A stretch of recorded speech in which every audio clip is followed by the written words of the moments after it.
किंवा मराठी माणसाच्या ताब्यात मुंबई राहावी अशी भूमिका त्यावेळेला जनसंघाची नव्हती आणि आज भारतीय जनता पक्षाची पण नाही आहे. आणि त्या मराठी माणसांनी शिवसेनेला आपलंसं केलं. पण शिवसेनेने पण असं ठरवलं की मुंबईमध्ये मराठी माणसांना न्याय हक्क मिळावा, नोकरी मिळावी, यासाठी शिवसेनेने आंदोलन त्यावेळेला केली.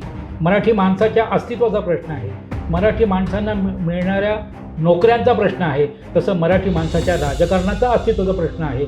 ज्यावेळेला शिवसेनेत बाळासाहेब महाराष्ट्रभर फिरत होते त्यावेळेला राज ठाकरे हे बाळासाहेबांबरोबर असायचे.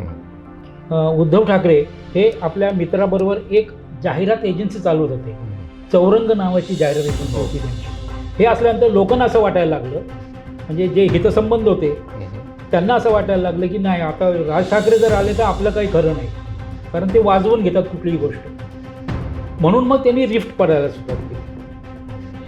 म्हणजे तुम्ही आता पाहिलं असेल की त्यावेळेला नेत्यांच्या सभोवताली कोण होते, ज्यांनी कधी निवडणुका लढवल्या नाही, ग्रासरूटला कधी गेलेलं नाही. राजकारणात असं वाटत होतं की नाही, आता बाळासाहेबांनंतर मीच. त्याच्यासाठी त्यांनी भारतीय विद्यार्थी सेना सुरू केली.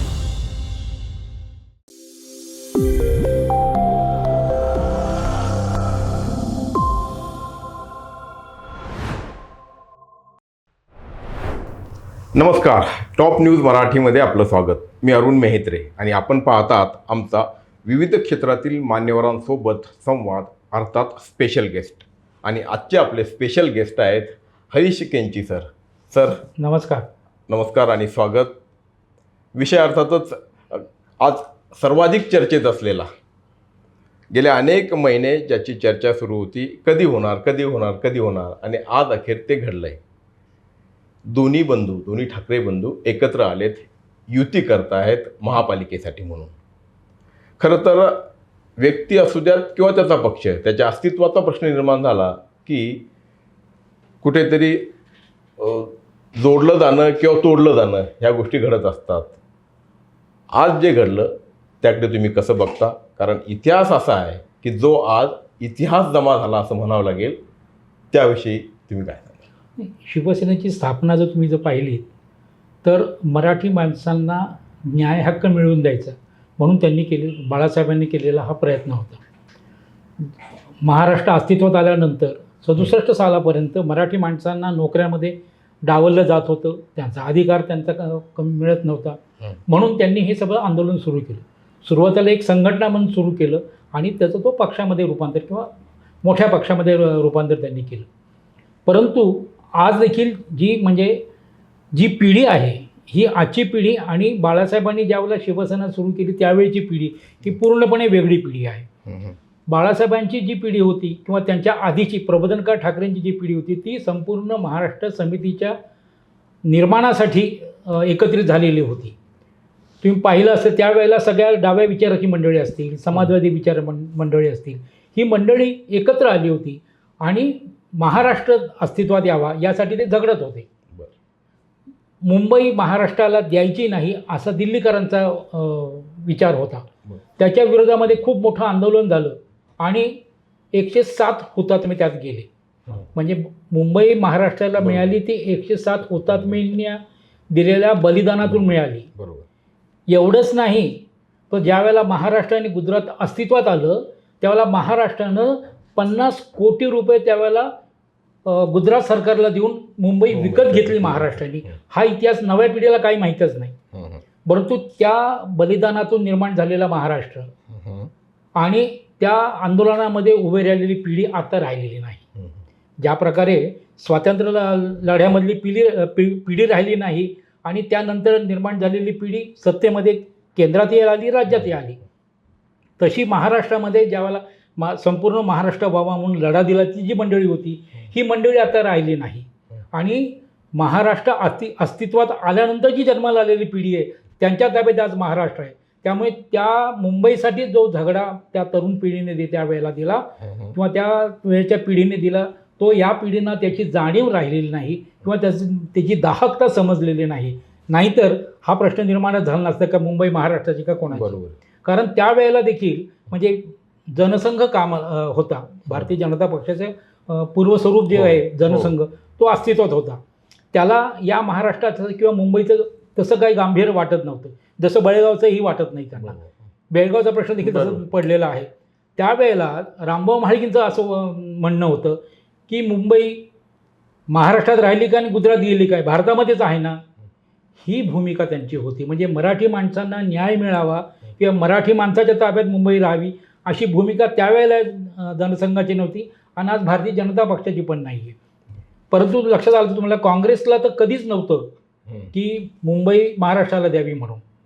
त्याच्यासाठी नेहरूंच्या समोर देखील आंदोलनं झाली आणि ही महाराष्ट्र अस्तित्वात आल्यानंतर देखील काँग्रेस पक्षाचे जे अध्यक्ष होते, म्हणजे काँग्रेसनी मुंबई प्रदेश काँग्रेस कमिटी वेगळी केली आणि महाराष्ट्र प्रदेश वेगळी केली. त्यामुळे 2 प्रदेश कमिट्या एका राज्यात चालत होत्या. आजपर्यंत त्यात तशाच चाललेल्या आहेत. तसं मुंबईचे जे काँग्रेसचे अध्यक्ष होते हे सगळे परप्रांतीय होते. त्याचप्रकारे भारतीय जनसंघ किंवा जनसंघ आणि भारतीय जनता पक्षाचे जे अध्यक्ष आहेत ते देखील सगळे परप्रांतीयच होते. कारण मुंबईतला परप्रांतीय आपल्याबरोबर राहावा अशी दोघांची भूमिका होती. त्यातून जी चीड मराठी माणसावर निर्माण झाली आणि त्या मराठी माणसांनी शिवसेनेला आपलंसं केलं.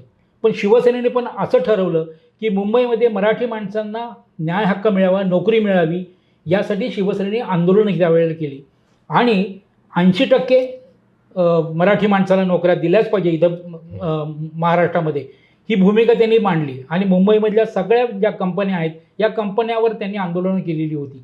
त्यामुळे मराठी माणसांना नोकऱ्या त्यावेळेला मिळाल्या आणि त्या ज्या नोकऱ्या मिळाल्या त्यांना पोटाला लावलं. म्हणून शिवसेनेची पाळंमुळं ही मुंबईमध्ये जेवढी रुजली ती बाहेर रुजली नाही. याचं कारण तिथं असलेलं नोकरी किंवा उत्पन्नाचं साधन शिवसेनेनं मराठी तरुणांना घेऊन दिली. त्यामुळे शिवसेनेची ते पायमुळं रोवली गेली. आज प्रश्न असा झाला आहे की तिथली जी इंडस्ट्री होती, म्हणजे पूर्वी उत्पादन करणाऱ्या कारखाने खूप मोठ्या प्रमाणात होते, त्यामुळे ते नोकऱ्या मिळत होत्या. आज सर्व्हिस इंडस्ट्री मोठ्या प्रमाणात झाली. त्या सर्व्हिस इंडस्ट्रीमध्ये जे काही चातुर्य लागतं किंवा शिक्षण लागतं ते मराठी तरुणांमध्ये कमी असल्यामुळे तिथे नोकऱ्या कमी मिळत नाही. त्यामुळे हळूहळू ते जे आंदोलनं मुख्य आधीच्या काळात म्हणजे महाराष्ट्र चळवळीमध्ये किंवा शिवसेनेच्या चळवळीमध्ये बॅकबोन कोणाचं होतं तर गिरणी कामगाराचा होता. ते गिरणी कामगार संपले, सगळे गिरण्या बंद पडल्या, गिरणी कामगार संपले. त्याच्यामुळे शिवसेनेची जी ताकद होती ती हळूहळू कमी झाली आणि जे महाराष्ट्रातून इतर राज्यातून आलेले मराठी तरुण त्या गिरणी कामगार म्हणून काम करत होते ते परत आपल्या गावी निघून गेले. त्यामुळे मराठी टक्का हळूहळू कमी होत गेला. जो 60-70% होता तो आता 30%वर येऊन ठेपलेला आहे. त्यामुळे मराठीच्या अस्तित्वाचा प्रश्न आहे, मराठी माणसाच्या अस्तित्वाचा प्रश्न आहे, मराठी माणसांना मिळणाऱ्या नोकऱ्यांचा प्रश्न आहे. तसं मराठी माणसाच्या राजकारणाचा अस्तित्वाचा प्रश्न आहे.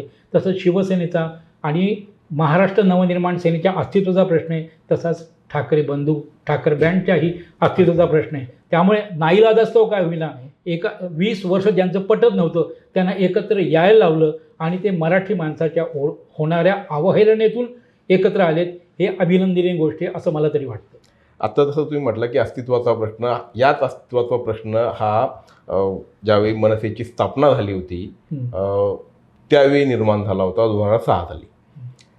तो राजकीय दृष्ट्या अर्थात की राज ठाकरेंना असं वाटत होतं की आपलं काय अस्तित्व आहे की नाही, आपण एवढा मोठा पक्ष ज्या मेहनतीने वाढवला, पुढे नेला, एक चेहरा म्हणून समोर आलो, तो प्रश्न त्यावेळी निर्माण झाला होता. आणि म्हणून मी म्हटलं की आणि त्यातून मग मनसेची निर्मिती झाली, मनसे जन्माला आली आणि आज तो इतिहास जमा झाला. त्याचं कारण की पुन्हा ते एकत्र आलेत. आणि आज ज्यावेळेस राज ठाकरे सांगतायत की बाबा कुठल्याही वादापेक्षा, भांडणापेक्षा महाराष्ट्राचं हित, मराठीचं हित हे महत्त्वाचं आहे. आणि त्याच वेळी उद्धव ठाकरे देखील असं म्हणतायत की उपरे आमच्या बुरावरती येऊन बसलेत, अशी परिस्थिती निर्माण झाली. आता म्हणजे एका बाजूला हे व्यक्तिगत किंवा राजकीय अस्तित्व आणि दुसऱ्या बाजूला हे मराठी माणसाचं आणि मराठीचं, महाराष्ट्र भूमीचं किंवा यांच्या हिताचं अस्तित्व, हा संघर्ष आहे की ही जुळवणूक आहे? नाही, हा संघर्ष पण आहे आणि जुळवणूक पण आहे. याचं कारण असं बघा, ज्या वेळेला शिवसेनेत बाळासाहेब महाराष्ट्रभर फिरत होते त्यावेळेला राज ठाकरे हे बाळासाहेबांबरोबर असायचे. दुसरं कोणीच त्यांच्याबरोबर, म्हणजे उद्धव ठाकरे तर कधी बाळासाहेब त्यावेळेला नव्हते. म्हणजे त्या महापालिकेच्या निवडणुका असो, विधानसभेच्या, लोकसभेच्या, या सगळ्या निवडणुकीत बाळासाहेब फिरत होते, त्याच्याबरोबर राज ठाकरे फिरत होते. म्हणजे बाळासाहेबांच्या सावलीतच राज ठाकरे तयार झाले होते. बरोबर. आणि उद्धव ठाकरे हे आपल्या मित्राबरोबर एक जाहिरात एजन्सी चालवत होते. चौरंग नावाची जाहिरात एजन्सी होती त्यांची. आणि शिवसेनेची प्रचाराची भूमिका ते हे करत होते, बरोबर, आखत होते, सगळी रचना कशी करायची. ते शिवसेनेच्या बॅकग्राऊंडमध्ये होते, व्यासपीठावर नव्हते, परंतु राज ठाकरे व्यासपीठावर होते. परंतु ज्यावेळेला 95 साली सत्ता आली हातामध्ये, 95, 96, 97मध्ये, त्यावेळेला शिवसेनेमधला एक गट असा होता, कारण राज ठाकरेंचं वागणं हे बाळासाहेबांसारखीच कॉपी होती सगळी, वागणं, बोलणं, चालणं, राहणं, मान सगळंच.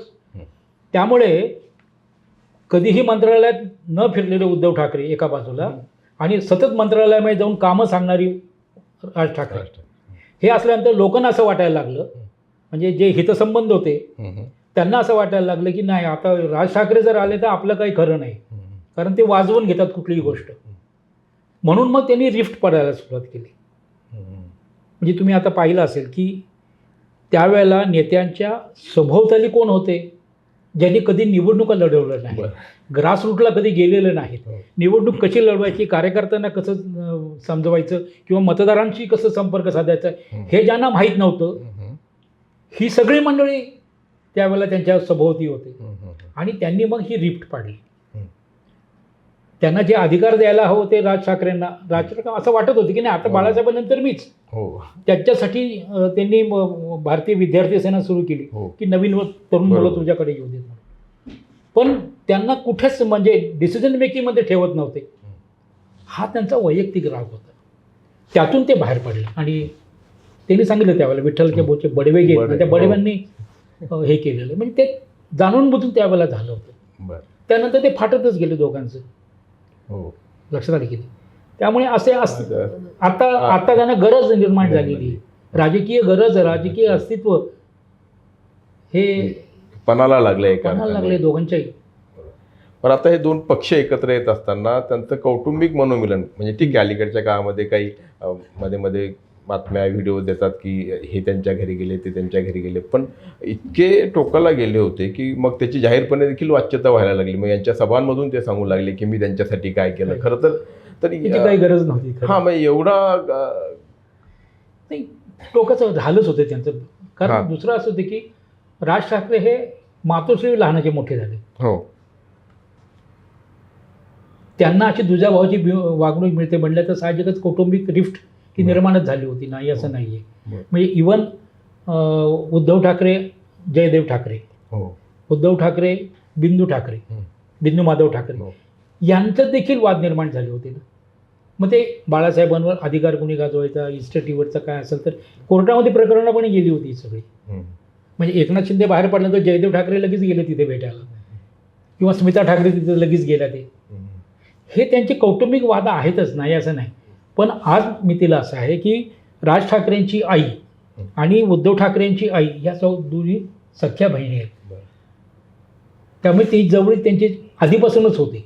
परंतु या राजकारणात थोडंसं दुरावा निर्माण झाला होता. पण कौटुंबिक कार्यक्रमाला ते सगळे एकत्र येत होते, नाही असं नाही काही. मुळात असं आहे की राजच्या मिसेसनं उद्धवची बायको निवडली. लक्षात घे नाही, बहिणीनं, राजच्या बहिणीनं उद्धवची बायको निवडली. सोयरीक त्यांनी जोडली. त्यामुळे इतके कौटुंबिक आहे त्यांचं, तसं काही वेगळं काही नाही आहे. बरोबर. आणि तुम्ही हे जे काही सांगता तर हे प्रेक्षकांना कळावं आणि आम्ही तुमच्याकडे का आलो, खरं तर तेच कारण आहे की किती म्हणजे एकूण शिवसेना पक्ष म्हणून असू द्यात किंवा ठाकरे कुटुंब म्हणून असू द्यात, तुम्हाला किती गोष्टी माहिती आहेत. आणि इतकंच नाही तर एक राजकीय अभ्यासक, विश्लेषक आणि महत्त्वाचं म्हणजे की ज्येष्ठ पत्रकार, दैनिक सामनाचे आपण इथे संपादक राहिलेला आहात. आणि म्हणून म्हणजे खरं तर हा सगळा जो घाट घातला आहे तर तो यासाठी की केंची सरच का आज या विषयावरती बोलण्यासाठी. सर, बाळासाहेबांच्या हयातीत हे दोन भाऊ वेगळे झाले, दोन पक्ष, एक नवीन पक्ष त्यांच्यातनं जन्माला आला. त्यावेळी बाळासाहेबांना काय स्वरूपाच्या वेदना झाल्या असतील? व म्हणजे साहजिकच आहे, बाळासाहेबांना खूप वेदना झाल्या होत्या त्याच्या. कारण अंग खांद्यावर खेळलेला राज होता. आणि राजसाहेब पण बाळासाहेबांना भेटून सांगून निघून गेले. बरं. त्यांनी प्रयत्न केले की नको तू असं काही करूस, पण राजने त्यावेळेला ऐकलं नाही. त्यांची कोंडी करायचा प्रयत्न झाला राज ठाकरेंचं. जे जे कार्यकर्ते होते त्यांच्याबरोबर गेले, त्यांची कोंडी झाली तिथे. इव्हन बाळासाहेबांनी जाहीरपणे राजला सांगितले की माझा फोटो वापरायचा नाही, म्हणजे माझं वय तुझ्या मागं असता कामा नये, तुझं राज्य उभं कर. मी माझं राज्य उभं केलं होतं ना, मी माझ्या 40व्या वर्षी मग पक्ष उभा केला होता, तू पण 40 आहे, तू तुझा पक्ष उभं कर, काय करायचं ते. हे एवढं त्यांचं होतं दोघांचं, खूप जवळचं नातं होतं त्यांचं. आणि खरं तर हे दोघं एकत्र आले असते, त्यांच्या हयातीत आले असते तर काय त्यांच्या आत्म्याला शांती लाभली आज असं म्हणता येईल आपल्याला.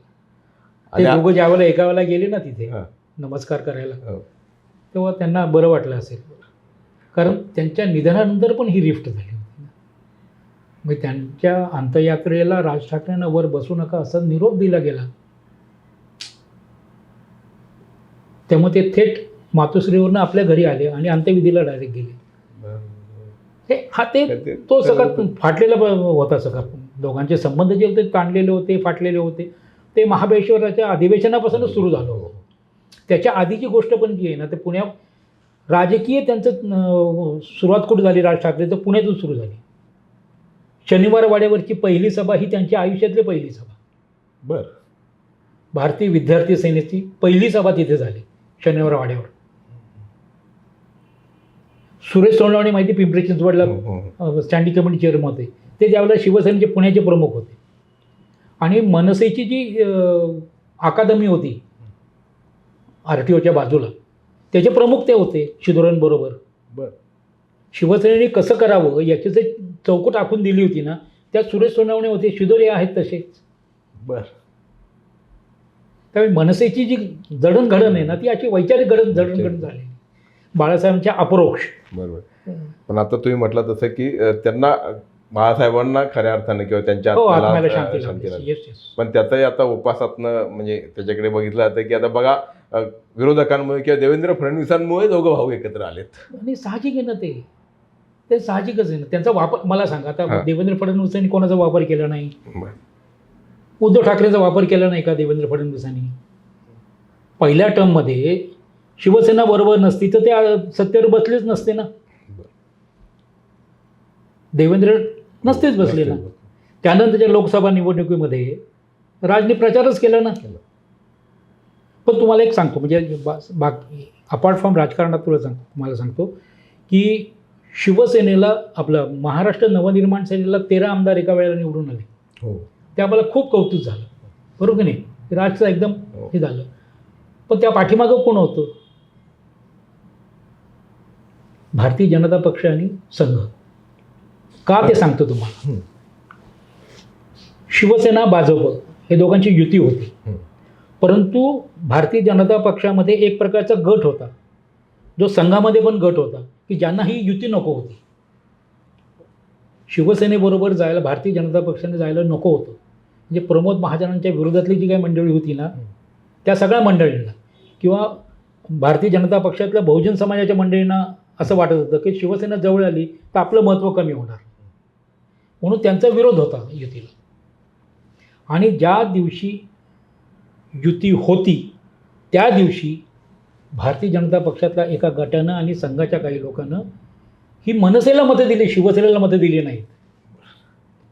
त्यावेळेला 13 आमदार निवडून आले, नाशिकची महापालिका निवडून आली, पुण्यात 22 नगरसेवक निवडून आले. ही त्यांची युती होती म्हणून, शिवसेना भाजपची युती होती म्हणून ही मतं इकडं करा, द्यायचं ना आपल्याला इकडं देऊ चला. पण ज्यावेळेला युती तुटली त्यांची आणि भारतीय जनता पक्ष स्वतंत्र झाला, शिवसेना स्वतंत्र झाली 14 मध्ये, त्यावेळेला ही सगळी मतं परत भारतीय जनता पक्षाकडे गेली. मग किती आमदार निवडून आले? 1. नाशिक महापालिकेत किती आले? 7. मुंबईत 7, पुण्यात 5.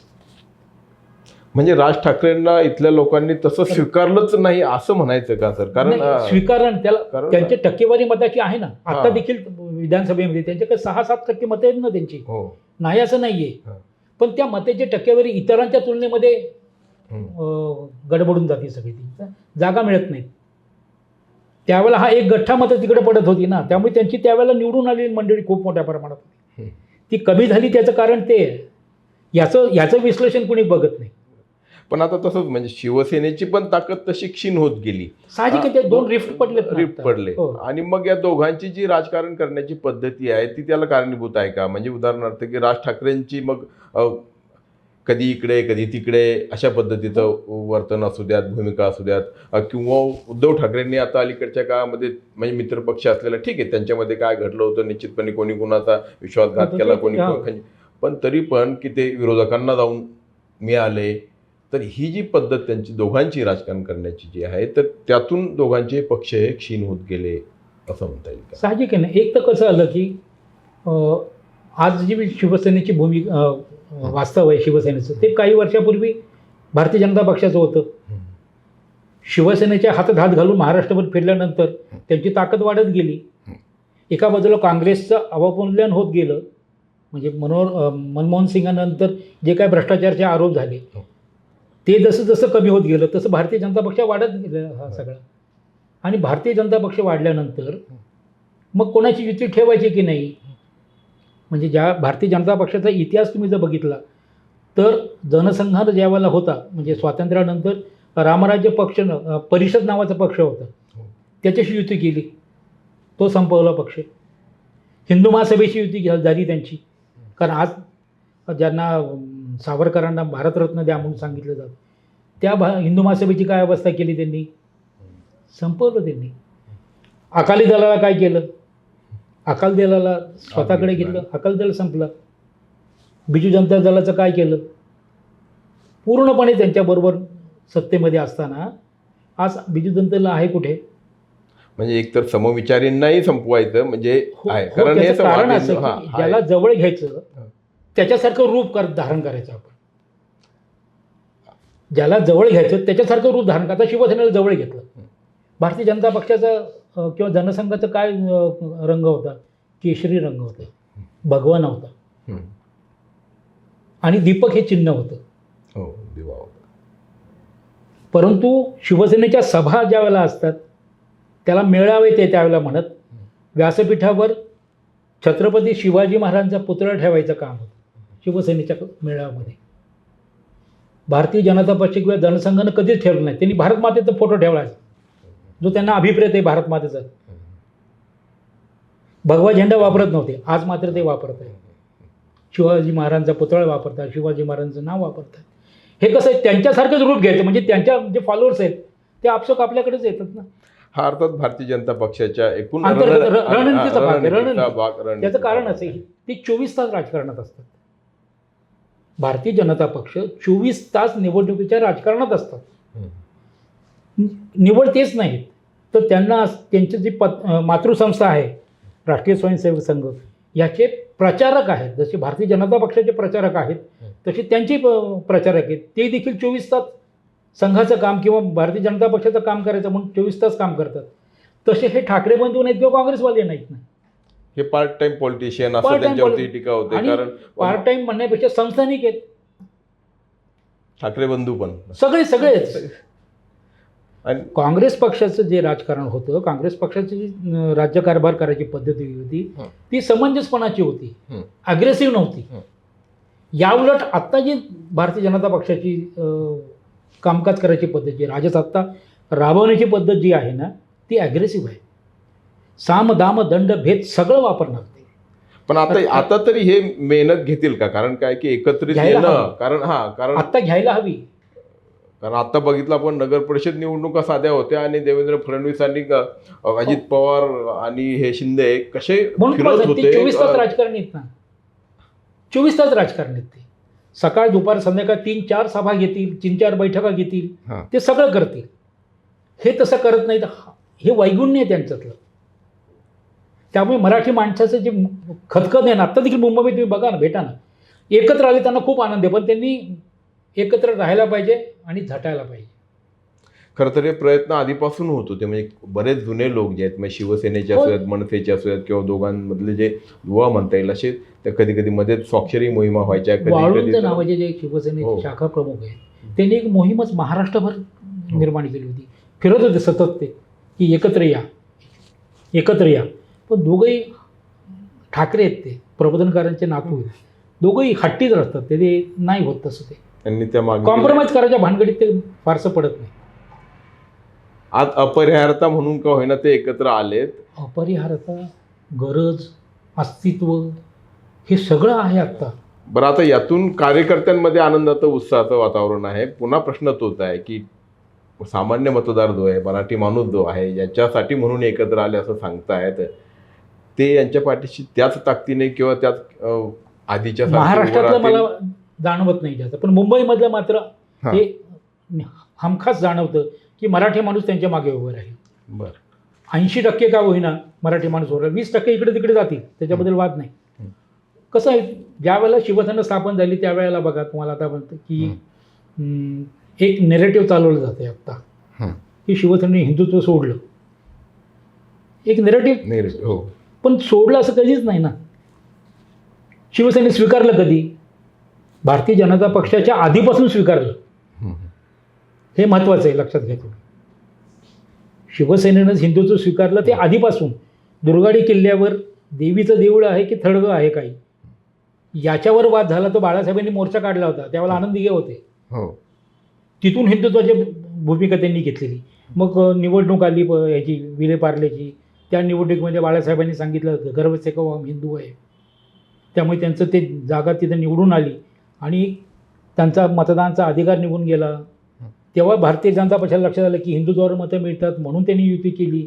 हे सगळं बरोबर आहे, परंतु बाळासाहेबांनी कधीही अशी टोकाही भूमिका कधी घेतली नाही. त्यांनी सगळ्या पक्षाची युती केली, समाजवादी पक्षाची केली, काँग्रेसची केलीच केली. म्हणजे राष्ट्रपतीच्या निवडणुकीत काँग्रेसला मतं दिली त्यांनी. इव्हन मुरली देवरा महापौर झाले, कशाच्या जीवावर झाले? शिवसेनेच्या जीवावर झाले महापौर. सुधीर जोशी महापौर जे शिवसेनेचे झाले ते मुस्लिम लीगच्या पाठिंब्याने झाले. मुस्लिम लीग आणि शिवसेना एकत्र आली होती, एकत्र सभा झाल्या त्यांच्या. त्यामुळे शिवसेना हिंदुत्व सोडलं बिडलं असं काहीच नाही हो, पण ते नेरेटिव्ह तयार केलं जातं. तशा पद्धतीनं यांनी मराठी सोडून दिलं. आत्ता मराठी लागते, इतके दिवस कोणी इथले मराठी निघून गेले ना. गिरण्या बंद पडल्या तर करणार काय त्याला? गिरण्याच्या मागं आर्थिक आहे प्रश्न. दत्ता सामंताचा जसा प्रश्न आहे तसा आर्थिक प्रश्न पण महत्त्वाचा आहे ना. ज्या वेळेला हे संप झाला गिरणी कामगारांचा, त्या गिरणी कामगारांच्या संपाच्याच वेळेला टेरिकॉट नावाचं कापड बाजारात आलं, पॉलिएस्टर. बरोबर की नाही? पॉलिएस्टर आणि कॉटन ह्याचं मिक्स कापड आलं. पूर्वी फक्त कॉटन निघायचं, त्याची किंमत 10 रुपये होती, आणि पॉलिएस्टर मिक्स ही 25 रुपये होती. मग बाकीच्या गिरण्यांनी काय केलं? कॉटनऐवजी पॉलिएस्टर मिक्सच कापड काढलं. हा टक्केवारीवर धंदा असतो. 10 रुपयाच्या मीटरवर 1 रुपया मिळायचा, इथं 2.5 रुपये मिळायला लागले. उत्पादन खर्च तोच, लाईट बिल तेच, कामगाराचा पगार तोच, सगळं खर्च असेल तर मग कॉटन कोण काढणार? कॉटन काढायलाच तयार झालं नाही लोक. आणि मग पॉलिएस्टर कापड हे पॉवरलूमवर पण तयार व्हायला लागलं, आणि मग हे असते हे उद्योग बंद पडले. त्यामुळे मराठी ताकद तिथं निघून गेली. मुख्य आधार जो होता, मुख्य जो आधार होता, सगळ्या चळवळी ज्या उभ्या राहिल्या मुंबईमध्ये त्या गिरणी कामगारांनी उभे केल्यात. आता तुम्ही जसं म्हटलं की नॅरेटिव्ह असा तयार केला जातो आणि मग त्यातून नुकसान घडतं. आत्ताही म्हणजे ही घोषणा झाली, दोघं एकत्र येणार, ही घोषणा झाल्यानंतर लगेच हे दोघं सत्तेसाठी एकत्र आलेत, अशा पद्धतीची टीका किंवा आरोप हा त्यांच्या विरोधकांकडनं किंवा आत्ता जे सत्ताधारी आहेत त्यांच्याकडनं सुरू झालेत. बरोबर आहे ना. मग भारतीय जनता पक्षाने शिवसेना फोडली का? सत्तेसाठी. राष्ट्रवादी काँग्रेस फोडली का? सत्तेसाठी. तुम्ही आघाड्या केल्या, युत्या केल्या, कशासाठी केल्या? सत्तेसाठीच केल्या ना. मग त्यांच्यावर टीका करण्याचा अर्थ काय? तुम्हाला अगदी विरोधी टोकाची मतं असलेली माणसं पण तुम्हाला चालतात. काश्मीरमध्ये तुम्ही केलंच ना. मग एका विचारची माणसं एकत्र आली तर फरक काय पडणार आहे त्यात? बरं, आता यांच्या एकत्र येण्याचे काय काय परिणाम, म्हणजे विशेष करून मला उत्सुकता आहे ते की शिवसेना जी शिंदेची आहे, मी आता अजूनही म्हणजे काय ठीक आहे ते आपण नाव वेगवेगळी असते, शिवसेना आणि शिंदेची जी आहे शिवसेना, तर तिच्या समोर काही अडचणी, तिच्या अस्तित्वाचा काही आणखीन प्रश्न निर्माण होऊ शकतो का? कारण शेवटी जसं तुम्ही म्हटलं की मुंबईत यांना जर 80% हे मिळणार असेल, पाठिंबा मिळणार असेल मराठी माणसाला शिंदे तेव्हा शिवसेना. नगरपालिकेच्या निवडणुका झाल्या सगळ्या. या सगळ्या निवडणुकीमध्ये शिवसेना आणि भारतीय जनता पक्ष यांची युती झाली का? नाही झाली. मुंबईमध्ये होते. याचं कारण काय? कारण त्यांना तिथे भीती आहे. त्याच्यासाठी त्यांनी शिंदेना जवळ घेतलंय आता. लक्षात आलं की नाही? मराठी मतांचं विभाजन व्हायला हवं. जे दोघे एकत्र आले म्हणलं तर परत मराठी काहीतरी विभाजन व्हायलाच हवं. म्हणून शिंदेना बरोबर ठेवायचं आहे त्यांना ठाण्यात नको, पुण्यात नको आहे, पण त्यांना गरज म्हणून मुंबईमध्ये त्यांना हवं. यांची पण तशीच म्हणजे आज त्यांनी आता मुंबईपुरती घोषणा केली, अर्थात इतर ठिकाणची त्यांनी कदाचित आता होणं सांगितलं अपेक्षित आहे की नाही. एक करून असं ते होणार. ते सगळीकडे अवस्था त्यांची सगळीकडे अशी वीकच आहे ना, क्षीण झालेली जी ताकद. त्याने एकत्र येलच पाहिजे ना, त्याशिवाय त्यांचं काही चालणार नाही तिथे. आता हे दोन दुर्बल एकत्र आल्यानंतर एक सुदृढ सभा बनेल. Something is better than nothing. हा प्रश्न आहे. आज शिवसेनेकडे एकही नगरसेवक, माजी नगरसेवक नाही आता. पुण्यातले 10च्या 10 गेले बाहेर. मनसेचे कुठे? हा प्रश्न त्यांच्यासमोर आहेच ना, नाही असं नाही ना. शेवटी अस्तित्व, पहिलं वाक्य तुमचं जे होतं ना, अस्तित्वासाठीचा हा लढा आहे. हे एकत्र येणं हे एक काळाने उगवलेला सूड आहे. तुम्ही या, नाही तर आम्ही बघतो काय करायचं आहे. आता जे काही सगळं घडतंय एकूणच म्हणजे संबंध महाराष्ट्रामध्ये, मग एका बाजूला महाविकास आघाडी, दुसऱ्या बाजूला महायुती, पण त्यातही म्हणजे आता बघा सोयीस्कर आपल्याला पाहिजे तिथे आपण एकत्र येऊ, पाहिजे तिथे वेगवेगळं लढू, अशी अवस्था आहे. महाविकास आघाडीमध्ये पण तसंच आहे. म्हणजे दोन राष्ट्रवादी आता एकत्र येत आहेत. काँग्रेसचा एकला चलो आहे असं सगळं. हे दोन खरोखर म्हणजे महाविकास आघाडी आणि महायुती ही तरी आता अस्तित्वात आहे किंवा नाही असा प्रश्न पडतो. बघा आता महाराष्ट्रामध्ये 6 पक्ष आहेत, प्रमुख पक्ष. हां, प्रमुख 6 पक्ष. बाकी 6ही पक्षांनी, म्हणजे 6 पैकी 5 पक्षांनी भारतीय जनता पक्षाची युती केलेली. उद्धव ठाकरेंनी 25-30 वर्ष युती केली. मनसेने लोकसभा, विधानसभा या निवडणुकांमध्ये जाहीर पाठिंबा दिला. स्वतःचे उमेदवार नसताना त्यांचा प्रचार केला. शरद पवारांनी पाठिंबा देऊन यांना फडणवीसांना मुख्यमंत्री जागी ठेवलं. आवाजी मतदानामध्ये हातवर करून त्यांना सांगितलं आम्ही तुमच्या पाठीशी आहोत.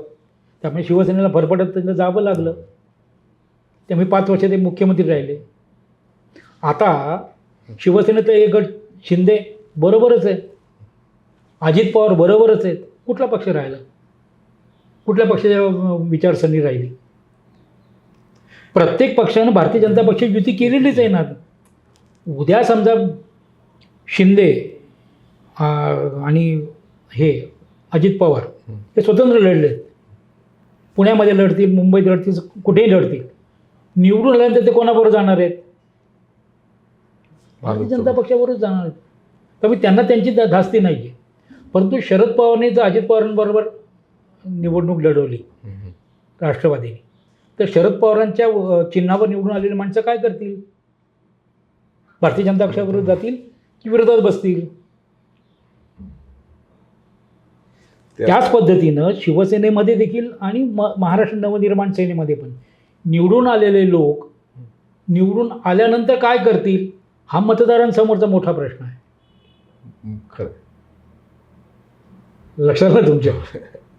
त्यामुळे साशंक मतदार आहे आता, की वैचारिक बांधील की आमची अमुक अमुक आहे, पण हे सगळे सारखेच आहेत ना, एकाच माळ्याची मणी आहेत, आम्ही कोणाबरोबर जायचं नाही. आणि म्हणून असा मोठा गट आहे, मोठा गट आहे वैचारिक. आत्ता त्यांना मनसे आणि शिवसेनेला मुंबईमध्ये ज्या पद्धतीनं मतं मागण्यासाठी जे काही करावं लागेल ना, जीव तोडून करावं लागणार आहे. म्हणून त्यांनी आज जो दावा केला आहे की मुंबईमध्ये महापौर किंवा सत्ता ही मराठी माणसाची आहे, महापौर हा मराठी माणूस होणार, तर तो खरोखर दावा खरा ठरू शकतो का? हो, मला पण वाटतं ना मराठी व्हावा म्हणून, पण त्याच्यासाठी नंबर गेम लागते ना. ते मराठी मतदारांना किंवा मराठी मतदारांना विश्वास देण्यासाठी ते करावं लागतं. आजपर्यंत शिवसेनेचे 27 महापौर झाले, सगळे एक जात मराठी आहेत, एकही परप्रांतीय नाही त्याच्यामध्ये. ही शिवसेनेचं बॅकग्राऊंड आहे ना. आत्ता देखील का सांगावं लागतं? कारण एक नेरेटिव्ह तयार केलं गेलं की खान यांचा मुख्यमंत्री महापौर होणार. कसा होईल खान महापौर? कारण आता बघा, तुम्हाला सांगतो, या राजकारणामध्ये दलितांची मतं किंवा मुस्लिमांची मतं ही शिवसेनेला मिळाली विधानसभेच्या निवडणुकीमध्ये. ती आता इंटॅक्ट राहतील का मनसेमुळं? मुस्लिम मतं, परप्रांतीय मतं, परंतु त्यांना पण जाणीव आहे ना की आज आपल्याला मुंबईमध्ये संरक्षण जे देईल तर शिवसेनाच देऊ शकते. पण इकडं आता एक हिंदू जननायक म्हणून घेणारे राज ठाकरे आणि मग कधी भोंग्यांचा विषय असू द्यात किंवा परप्रांतीयांचा विषय आला की खळखटाक करणारे, हे लोक त्यांच्या तोच प्रश्न आहे ना. मी तुम्हाला माझी काय म्हटलं, प्रत्येकाच्यावर संशयाची अशी भीतीच आहे प्रत्येकजण. हा कुठे जायला, उद्या काय जायचं, लक्षात घ्या तुम्ही. परंतु एक मुस्लिम मतदारसंघामध्ये किंवा जिथे प्राबल्य त्यांचं आहे तिथे मात्र एक दिसतं की नाही, उद्धव ठाकरेचं असं तर आपण त्याच्याबरोबर देऊ. तिथं मनसेचे उमेदवार नसतील. बघा, तुम्हाला सांगतो मी. कारण त्यांना ते माहिती आहे की आपल्याला ही मतं मिळणार नाही. पण आता एकूणच संख्या पाहता तुम्ही जसं म्हटलं की नंबर गेम आहे, नंबर गेम. पण तो म्हणजे जसं यांना आत्मविश्वास ठीक आहे दाखवण्यासाठी किंवा जाहीर सभांमध्ये बोलण्यासाठी तुम्हाला ते दाखवावंच लागणार आहे ना. पण तशी शक्यता काही सहज सोपं नाही. सहज सोपं नाही, अजिबात नाही. त्याचं कारण तुम्हाला सांगतो, एक साधं विधानसभेच्या निवडणुका झाल्या, शिवसेनेला किती जागा मिळाल्या? 10 जागा मिळाल्या. भारतीय जनता पक्ष आणि शिंदे सेनेला किती मिळाल्या? 20 मिळाल्या. एक मतदारसंघ गुणिले 6-7 नगरसेवक. काय झालं? 10 म्हणजे 60-70. हे लक्षात का तुमचं मी काय म्हणतो ते? त्यामुळे त्यांना किती झटावं लागणार आहे. मराठी मतांवर त्यांच्याबद्दलचा जो विश्वास आहे तो मोठा संपादन करावा लागणार आहे.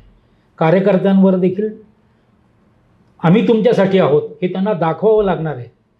सेनेला, मनसेला उभ्या महाराष्ट्राच्या निवडणुकीमध्ये तिथल्या कार्यकर्त्यांच्या वाऱ्यावर जोडलं ना, तसं मुंबईतल्या ठाण्यातल्या लोकांना तुम्हाला सोडता येणार नाही. पण आणि प्रश्न असाही आहे की आता 3 समजा आघाड्या झाल्या आहेत. मग एकीकडे 2 राष्ट्रवादी एकत्र आले, काँग्रेस एकत्र आले, भाजप, यांचा मुख्य स्पर्धक किंवा विरोधक कोण असणार आहे? आणि भारतीय जनता पक्षच. कारण 2017 जी निवडणूक झाली त्यावेळेला 84 जागा शिवसेनेच्या आल्या आणि 82 जागा भारतीय जनता पक्षाच्या आल्या, 7 जागा मनसेच्या आल्या, 7 पैकी 6 नंतर शिवसेनेमध्ये आले आणि काही अपक्षांना घेऊन ते केलं ना. पण तर त्यावेळेला तुम्हाला ते सांगतो, 82 असताना काही अपक्षांनी देवेंद्र फडणवीसांची भेट घेऊन आम्ही तुमच्याबरोबर आहोत असं सांगितलं देखील होतं. पण देवेंद्र फडणवीसांनी सांगितलं की नाही बाबा, मुंबईची सत्ता शिवसेनेकडे होती. त्याचं कारण असं, त्यांना मुख्यमंत्रीपदावर बसायचं असतं. 2017ला मग 19 निवडणूक होत्या ना, त्यांना मुख्यमंत्रीपदावर राहायचं असल्यामुळे शिवसेनेला हे मुंबई द्यावं लागली त्यांना तिथे. पण आता एक शक्यता अशी पण आहे की हे सगळे विरोधक विभागले गेल्यानंतर म्हणजे शिवसेना मनसे एकत्र आली, तिकडे 2 राष्ट्रवादी काँग्रेस आलेत, परत काँग्रेस आहे, मग MIM आहे, हे सगळे जर वेगवेगळे लढले तर निश्चितपणे मतांची विभागणी होणार, विरोधी मतांची विभागणी होणार आणि ते पुन्हा भाजपच्याच पथ्यावरती पडेल की काय अशी शक्यता. ही मतदारांची खरी कसोटी. ज्या पद्धतीनं देशामध्ये, महाराष्ट्रामध्ये जे वातावरण निर्माण झाले ना सत्ताधाऱ्यांच्या विरोधामधले, मोदी शहा यांच्या विरोधामधले, हे वातावरण आहे, नाही असं नाही. तुम्ही कुठेही जा तुम्हाला ते जाणवेल लगेच. ते कॅश करण्याची गरज आहे. ते कॅश करण्यात जर सेना मनसे यशस्वी झाली तर त्यांची सत्ता येऊ शकते 100%.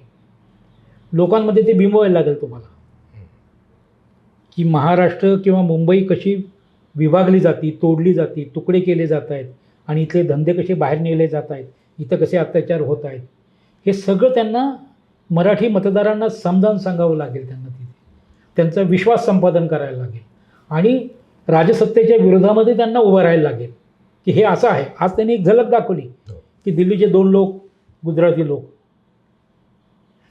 हे त्यांना मराठी मतावर बिंबवावं लागेल, त्याशिवाय नाही होणार त्यांना. आणि महापालिका हे त्याचं निमित्त आहे. आता शेवटचा प्रश्न हो. आहे म्हणजे अर्थात, कारण बोलायला गेलं तर हो, अनेक हो, गोष्टी एवढ्या हो. सगळ्या आहे. शेवटचा प्रश्न आहे की आता हे युती म्हणून दोघं एकत्र आलेत, कधीतरी एक भविष्य का किंवा नजीकचा काही कुठल्या वर्षांमध्ये, दिवसांमध्ये, महिन्यांमध्ये या दोघांचं विलिनीकरण हं. अशी शक्यता तुम्हाला दृष्टीपथात पडते का? नाही, विलिनीकरणाचा प्रश्न आता काही निघू शकत नाही. याचं कारण पण असं आहे की दोघांकडे नेतृत्व आहे. आत्ताचं नेतृत्व आहे, पुढचंही नेतृत्व आहे. म्हणजे इथं आदित्य आहे, बरं. तिकडे तो आहे, दोघांकडे आहे. त्यामुळे विलिनीकरण होईल का? शक्यता कमी. एक. दुसरं असं की बाळासाहेबांच्या वेळेलाच हे एकत्र राहिले असते चालू असतं. पण शिवसेना हा पक्ष चालवायचा असेल, उद्धवची प्रकृती कमी आहे म्हणून राजला त्यांनी काय सांगितले की तू कार्याध्यक्ष हो, मी शिवसेनेचा अध्यक्ष होतो. हे दोघं मिळून जर एकत्र काम करायला लागले तर गोष्ट निराळी. परंतु दोघांना स्वतःचं अस्तित्व टिकायचं आहे, दोघांचं नेतृत्व स्वतःचं वेगळं ठेवायचं आहे, स्वतःचं महत्त्व वाढवायचं आहे. त्यामुळे ते दोघंही स्वतंत्र राहतील. विलिनीकरणाचा प्रश्न तर आज तरी निघत नाही, 5-10 वर्ष तरी काही निघत नाही. बघूयात पुढचं पुढे काय होतं. हो, तर पण नक्की. एकूणच म्हणजे आज जे काही घडलं ते निश्चितपणे आत्ताच्या सगळ्या राजकारणामध्ये उत्साहवर्धक आहे सगळ्यांसाठीच. मराठी मतदारांसाठी उत्साहवर्धक आहे. कारण मुंबईमध्ये जो वावरतो, म्हणजे तो कुठल्याही पक्षाचा माणूस असू द्या, त्याला असं वाटतं की मुंबईमध्ये शिवसेना हवी, मराठी माणूस हवी. नाही तर मराठी माणसाला कुत्रं देखील विचारणार नाही. आज आपण बघतो तिथे की गुजराती, बिहारी, उत्तर प्रदेश हिंदी मंडळी ही जुमानत नाहीत मराठीला, मराठी माणसाला जुमानत नाही. तुम्ही व्हिडिओ पाहत असाल सोशल मीडियावर, तिथे जो दरारा होता ना तो मराठी तरुणांचा संपला. थोडंसं 2 मिनिटं ॲडिशनल घेतो. 100% भाजप ही पहिली घोषणा कोणी दिली? गोपीनाथ मुंडेंनी. ती संभाजीनगरच्या, ते त्यावेळेला उपमुख्यमंत्री होते, गृहमंत्री होते राज्याचे. शिवसेनेचा आत्मा कशात आहे? मुंबईच्या दहशतीमध्ये. ज्या पद्धतीनं नोकऱ्या मराठी तरुणांना दिल्या त्या कशाच जोरात दिला? दरारा होता शिवसेनेचा. तो दरारा कोणामुळे होता? तिथं असलेल्या गुंडांच्या ताब्यामुळे, मराठी गुंडांमुळे. मराठी गुंडांचं वर्चस्व सगळीकडे होतं. तुम्ही बघा, सगळे मन्या सुर्वेपासून काढा, अरुण गवळीपर्यंत काढा तुम्ही, हे सगळे मराठी जे होते ना, बाहुबली, याच्या जीवावर शिवसेनेची ताकद होती. वैचारिक होती तशी शक्ती होती, म्हणजे युक्ती होती तशी शक्ती पण होती त्याच्याकडे. या शक्तीच्या जीवावर त्यांनी शिवसेना होती तो उभी केली. ती उभी राहिली, आज पण उभी राहिलेली. मुंडेंनी ठरवून गृहमंत्री असताना सगळे गुंड मारले, मराठी गुंड मारले. म्हणजे आधी शक्ती कमी केली, शक्ती कमी केली. म्हणजे शिवसेनेचा, म्हणजे ज्याचा जीव पोपटामध्ये असतो म्हणतो ना आपण, तसा जीव कशामध्ये आहे? तर मुंबईतल्या दरारावर आहे. तो दरारा कसा कमी करता येईल? आज देखील बघा, सगळेच पक्ष, म्हणजे भारतीय जनता पक्षाच्या गल्लीतल्या नेत्यापासून दिल्लीतल्या नेत्यापर्यंत उद्धव ठाकरेंना टार्गेट करतो. आधी हिंमत झाली असते का त्यांची टार्गेट करायची? बाळासाहेबांनी कधी त्यांना टार्गेट केलं का? त्यांनी कधी नाही केलं. बाळासाहेब कंबळाबाई म्हणून हिनवायची तुम्हाला, वाटेल ते बोलायचे, तुम्ही त्या दारावरून पाय पडायचे त्यावेळेला. कारण तो दरारा होता शिवसेनेचा मुंबईमध्ये. तो दरारा कमी करण्यात भारतीय जनता पक्षाचा मोठा हात आहे. आणि जर आता म्हणजे केवळ मी आता जसं आणखी काही मिनटं वाढली आणि त्यासोबतच मी की एक आज पत्रकार परिषद झाल्यानंतर संजय राऊतांना दोघांनी मध्ये घेतलं, नंतर ते निघून म्हणजे जात असताना राज ठाकरेंनी त्यांना थांबवलं तिथे. संजय राऊत नावाचं हे म्हणजे आपल्याच व्यवसायातले आहेत, पण तितकेच ते पण आता त्यांना मानलंच पाहिजे. राजकारणी. मी त्याच्यावर काम केलं म्हणून त्यांना मानलंच पाहिजे. त्यांची वैचारिक जी बैठक आहे ना ती बाळासाहेबांसारखी आहे. बाळासाहेबांनी आग्रह कधी लिहिले नाही. सुरुवातीचे लिहिले असतील ज्यावेळेला पडबिदिर होते त्यावेळेला ते सांगायचे डिक्टेट करायचे, मी कधी गेलो होते. परंतु संजय राऊतांनी आग्रह लिहिला की तो बाळासाहेबांना पाठवायला लागायचा. सुरुवातीला तो पाहायचा आणि मग जाऊ दे म्हणायचे. काही सूचना करायच्या ते. त्यामुळे काय झालं, बाळासाहेबांच्या विचाराची जडणघडण जी आहे ना ती संजय राऊतांवर झाली खूप. म्हणजे आता बाळासाहेब या घडामोडीवर काय निर्णय घेतील हे संजय राऊतांना कळते की बाळासाहेब आत्ता असं बोलतील, असं करतील. एवढी वैचारिक जडणघडण त्यांची झालेली होती. त्यामुळे एक दुसरं असं की राज ठाकरे यांनी संजय राऊतांना सामनामध्ये आणलं. ते त्यावेळेला इंडियन एक्सप्रेसमध्ये होते, ग्रुपमध्ये होते कामाला, लोकप्रभामध्ये उपसंपादक होते. त्यांना डायरेक्ट आणून संपादक केलं, ते राज ठाकरेंनी केलं. आणि ज्यावेळेला उद्धव ठाकरे राज ठाकरे दोघांचं फाटलं त्यावेळेला मध्यस्थी करण्यासाठी संजय राऊतच गेले. त्यामुळे आज दोघांना एकत्र आणण्यामध्ये त्यांचा रोल. त्यावेळेला मनसेच्या कार्यकर्त्यांचा एवढा राग होता की संजय राऊतांची गाडी फोडली त्यांनी तिथे. पण आत्ताही देखील त्या दोघांना एकत्र आणण्यामध्ये संजय राऊतांचा खूप मोठा वाटा आहे.